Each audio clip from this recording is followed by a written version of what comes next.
All right, guys, back to my fall favorite 5 setups. It's kind of a tongue twister.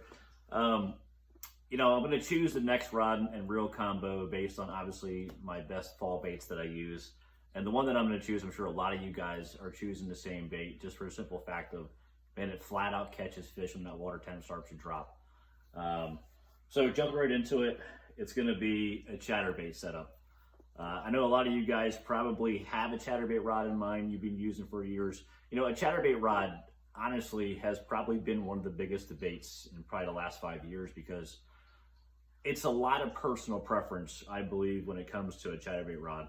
We're all built different. Some guys are stronger, some guys are smaller, some guys are taller. It's a lot of preference. That being said, I have not used every single chatterbait rod on the market, obviously. The videos I'm going to do are all based through Shimano and what I think is the best rod as far as the Shimano lineup, in my opinion.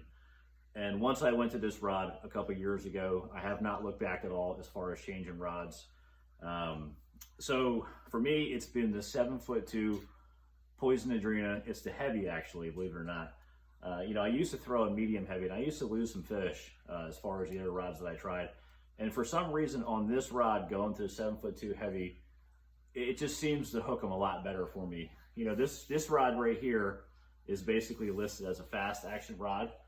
But to me, I want to say it's more of a moderate fast just because of the way it loads when I get a bite. And I think that allows the fish to get the chatterbait a lot better.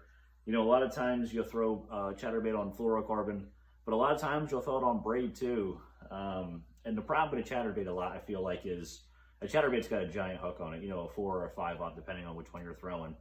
And if you're throwing that chatterbait on braid, a lot of times it seems like the barb can kind of weave a hole a little bit in the fish's mouth.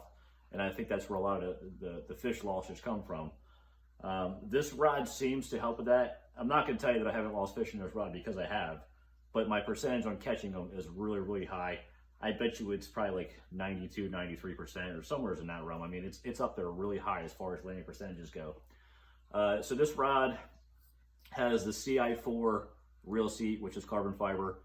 So this rod also has the monocoque handle, which is carbon fiber pretty much from the butt to the tip. So the whole entire rod, as far as sensitivity goes, is about as good as you can get.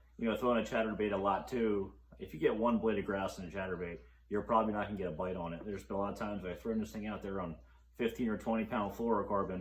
I start turning the handle and I can feel the grass in there. I just burn it in really quick and start the whole retrieve over, and save myself a little bit of time and not waste the whole cast just because of sensitivity.